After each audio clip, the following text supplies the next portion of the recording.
think there is some light in the darkness we face as a province and as a society, and I think one of them is our collective commitment to getting children back in safe learning environments, which is critical for their mental and physical health and their academic success.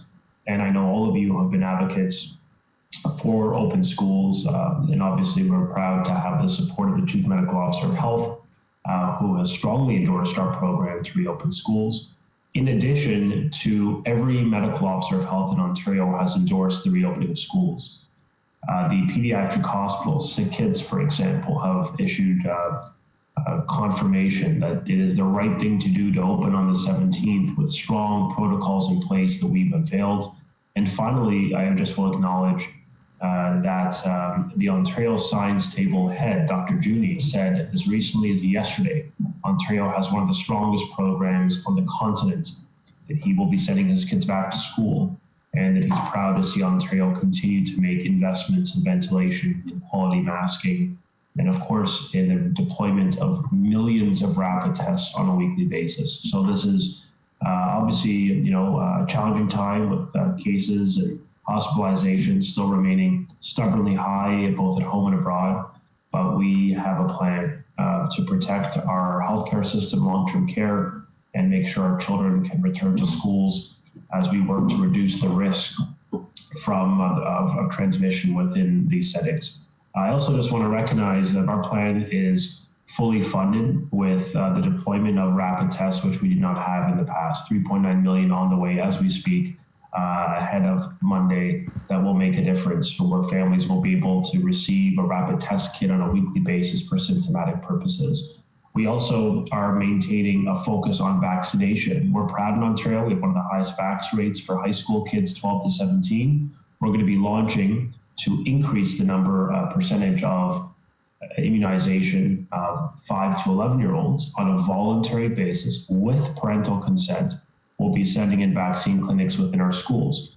And we want to get that number well above 50% where it's at today, 50% single dosed. That's going to be an important way by which we can encourage immunization in a safe place like a school that parents know and trust. We also will be deploying N95 masks. And Minister Gill mentioned this.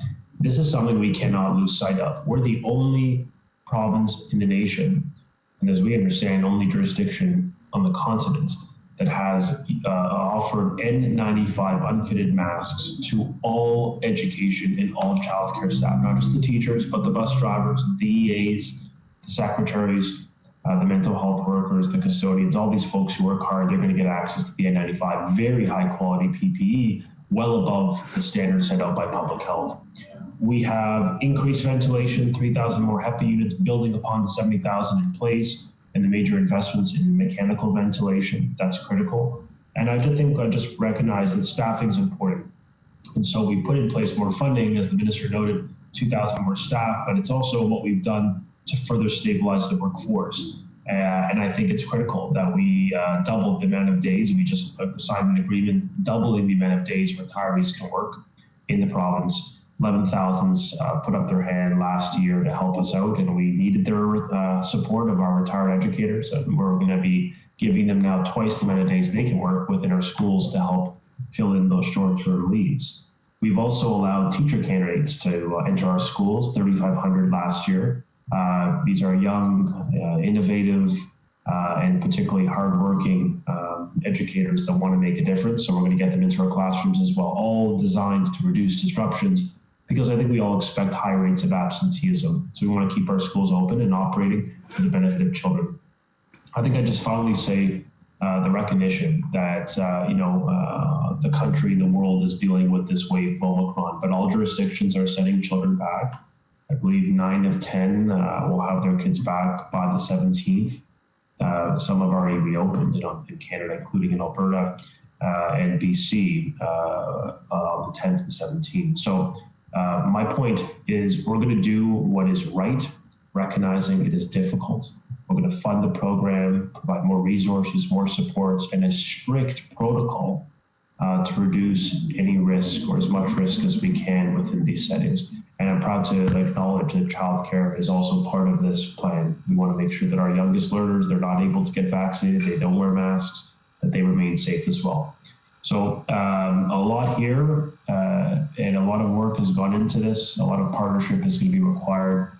And I want to thank parents for just the incredible level of collaboration, of patience and kindness as we get through, it's been a very real challenging time for them and for their kids. Hello, Minister Lecce and everyone, and thank you for the opportunity. So my question is about eventual outbreaks in schools. If a school reaches a certain number of high COVID cases, will it close again and return to online learning? And if yes, what's that limit of cases schools shouldn't reach in order not to close? Thank you for the question, Teresa. If schools are, if the public health unit decides to close the school on a temporary basis, the school can shift to virtual learning based on the amount of days the public health unit will require. They generally want these things to be as short as possible to limit the disruption to children. And so sometimes we've had schools close for a few days or sometimes for as much as a week. It really depends on the public health unit and the circumstance of that school.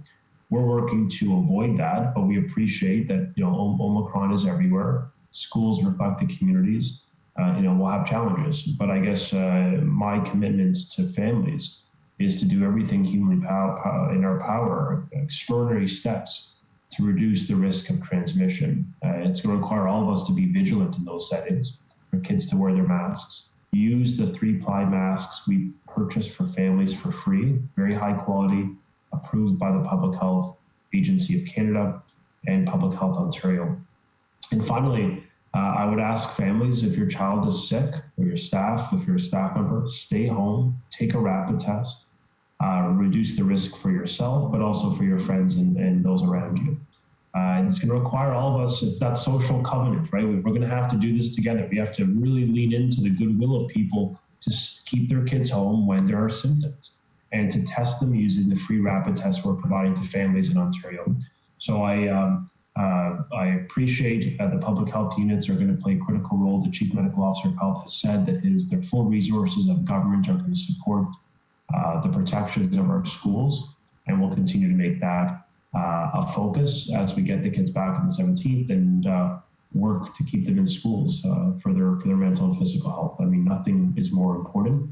And as you know, the business closures will continue. The schools will be the first to reopen, whereas the rest of the economy will follow in the days and weeks ahead. Okay, thank you so much.